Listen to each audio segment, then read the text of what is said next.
Hello everyone, welcome to lucky education. और आज हम देखेंगे chapter number 1 resource and development के इंपॉर्टेंट क्वेश्चंस। एक एक नंबर के ज़्यादा क्वेश्चन हम देखेंगे, फिर दो दो नंबर के देखेंगे, ठीक है।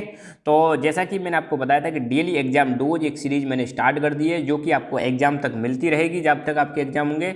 मगर यहाँ पर अब थोड़ा सा चेंज मैं यहाँ पर ले आया हूँ। अब आपको यहाँ पर क्वेश्चन और उसके आंसर सारी चीज़ें यहीं पर मिल जाएंगी। आपको बोर्ड पर देखने की ज़रूरत नहीं है, इनको आप स्क्रीनशॉट भी ले सकते हो, चाहो तो इसकी फाइल भी आपको मिल जाएगी, ठीक है।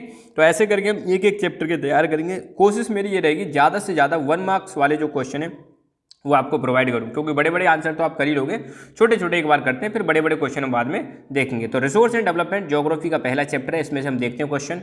तो which soil is known as regur soil. Regur soil के नाम से कौन सी सॉइल जानी जाती है? ब्लैक सॉइल जानी जाती है। अब एक क्वेश्चन मैं आपको यहाँ पे देता हूँ, कमेंट करके बताना है। कॉटन की कल्टीवेशन के लिए कौन सी क्रॉप, कौन सी सॉइल बेस्ट है, वो आपको कमेंट करके बताना है। What are the reasons of soil erosion. तो सॉइल इरोजन के क्या क्या रीजन्स हैं? सॉइल इरोजन आप जानते ही हो, जो सॉइल की ऊपर वाली लेयर जो हट जाती है, रिमूव हो जाती है, उसी को हम बोलते हैं सॉइल इरोजन। तो इसका रीजन हो सकता है deforestation, over grazing, faulty methods of agriculture, कुछ भी हो सकता है। What do you mean by water erosion. अब सिंपल सी बात है, सॉइल की जो ऊपर वाली लेयर है, अगर पानी के द्वारा अगर वो हट जाती है, बहते हुए पानी के द्वारा हट जाती है, तो उसको हम बोलेंगे वाटर इरोजन। आपको एग्जांपल देना है रिन्यूएबल रिसोर्सेज। तो रिन्यूएबल रिसोर्सेज के बारे में आप जानते होंगे। रिन्यूएबल रिसोर्सेज क्या होते हैं? ऐसे रिसोर्सेज जो अनलिमिटेड होते हैं, ऐसे रिसोर्सेज जो अनलिमिटेड होते हैं, कभी एग्जॉस्ट नहीं होते, नेवर एग्जॉस्टिंग, कभी भी ख़त्म नहीं हो सकते, उनको हम रिन्यूएबल रिसोर्सेज बोलते हैं। लेस पॉल्यूटिंग, पॉल्यूशन बहुत कम करते हैं, ज़्यादा पॉल्यूशन ये क्रिएट नहीं करते हैं। ग्रीन एनर्जी में इनको कंसीडर किया जाता है। रिप्लेनिसेबल है, कभी भी खत्म नहीं होंगे, ठीक है। तो उनको हम बोलते हैं रिन्यूएबल रिसोर्सेज। तो इनके एग्जाम्पल हैं सोलर एनर्जी, विंड एनर्जी और वाटर एनर्जी। इंडिविजुअल रिसोर्सेज के एग्जांपल देने हैं। इंडिविजुअल रिसोर्सेज जो किसी व्यक्ति विशेष को होते हैं, जैसे plantation, pasture land, farm land, water in the well, pond, कोई भी इनमें से दो एग्जांपल पूछे जा सकते हैं। तो ये इंडिविजुअल रिसोर्सेज के एग्जांपल हैं। पोटेंशियल रिसोर्सेज क्या होते हैं? देखो, पोटेंशियल रिसोर्स ऐसे रिसोर्स होते हैं जिनको प्रेजेंट में यूज नहीं किया जा रहा है और फ्यूचर में इनको यूज करने की संभावना है, ठीक है। जैसे यहाँ पे एग्जांपल दे रखा है कि गुजरात और राजस्थान में बहुत ज़्यादा प्रोबेबिलिटी है, बहुत ज़्यादा पोटेंशियल है किसका? Solar energy and wind energy का। अभी इतनी ज़्यादा बड़े लेवल पर इनका यूज नहीं किया जा रहा, मगर फ्यूचर में संभावना है कि सोलर एनर्जी और विंड एनर्जी का बहुत ज़्यादा यूज किया जाएगा गुजरात और राजस्थान में। Give the example of national resources. तो पहली बात तो नेशनल रिसोर्सेज का मतलब क्या होता है? ऐसे रिसोर्सेज जिस पे देश का हक होता है, देश की सरकार का हक होता है, उसको हम बोलते हैं नेशनल रिसोर्सेज, ठीक है। तो इसके एग्जाम्पल हैं आपके canal, railways, roadways, minerals, forest, wildlife, oceanic area up to 12 nautical miles. तो 12 नॉटिकल माइल तक जो एरिया होता है, 12 नॉटिकल माइल तक जो एरिया होता है, उसको हम बोलते हैं वो अपने इंडिया का नेशनल रिसोर्स में आ जाएगा, ठीक है। Give the example of international resources. ऐसे रिसोर्सेज जिस पर किसी एक देश का अधिकार नहीं है और इसको मेंटेन करने के लिए इंटरनेशनल इंस्टीट्यूशंस बनाए जाते हैं, उसको हम बोलते हैं इंटरनेशनल रिसोर्सेज। इसका एग्जाम्पल आ जाएगा कि oceanic resources beyond 200 nautical miles of EEZ। तो किसी भी देश का जो एक्सक्लूसिव इकोनॉमिक जोन होता है, उससे 200 नॉटिकल माइल से बाहर जो भी एरिया होता है, जो कि ओपन सी होता है, ये आपका एग्जाम्पल है इंटरनेशनल रिसोर्सेज का।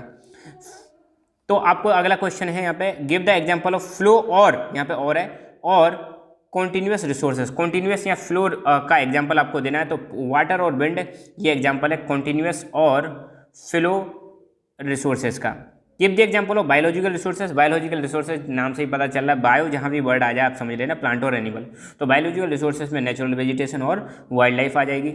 Give the example of developed resources. देखो, डेवलप्ड रिसोर्सेज क्या होते हैं? ऐसे रिसोर्सेज जिनको प्रेजेंट में यूज किया जा रहा है, जिनके बारे में हमें अच्छी तरह से पता है, क्वांटिटी पता है, उनका कैपेसिटी पता है, उनको हम बोलते हैं डेवलप्ड रिसोर्सेज। तो एग्जाम्पल हो जाएगा कोल और petroleum. In which year earth summit took place. किस साल हुई थी अर्थ समिट? तो अर्थ समिट हुई थी 1992 में। किस जगह पर हुई थी अर्थ समिट? तो ये हुई थी रियो डी जेनेरियो, ब्राजील नाम के शहर में हुई थी, ब्राजील नाम के कंट्री में हुई थी। आई एम सॉरी, ब्राजील एक कंट्री आपको पता होगा जहाँ पे अमेजोन के फॉरेस्ट पाए जाते हैं, अमेजोन के फॉरेस्ट पाए जाते हैं, जहाँ पे अमेजोन रिवर भी फ्लो होती है। तो वहीं पर ये अर्थ समिट हुई थी 1992 में। शहर है रियो डी जेनेरियो, और इसी रियो नाम की जगह पर आपको पता है रियो ओलंपिक्स भी हुए थे ना। Eight which summit agenda 21 was adopted. किस समिट में एजेंडा 21 को अडॉप्ट किया गया था? तो ये है अर्थ समिट 1992। UNCED की फुल फॉर्म बताइए। तो United Nations conference on environment and development. United Nations conference on environment and development, ये हो जाएगी UNCED की full form. Which commission advocated the concept of sustainable development. कौन से कमीशन ने सस्टेनेबल डेवलपमेंट की बात कही थी?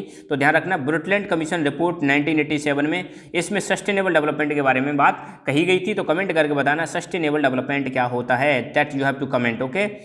विच book was written by Schumacher, Schumacher ने कौन सी बुक लिखी थी, तो शूमाकर ने बुक लिखी थी small is beautiful, small is beautiful 1974 में शूमाकर ने एक बुक लिखी थी स्मॉल इज ब्यूटीफुल। एस आ रहा है तो एस में आंसर भी एस से ही आऊगा, ये इतना ध्यान रखना है ना। What do you mean by fallow land, देखो फैलो लैंड क्या होती है, ऐसी जमीन जिसको अनकल्टिवेटेड छोड़ दिया गया है, ऐसी जमीन जो 1 साल या 1 साल से ज़्यादा समय के लिए अनकल्टिवेटेड छोड़ दी है उसको हम बोलते हैं फैलो लैंड, जिस पर कोई खेती नहीं की जा रही है ना।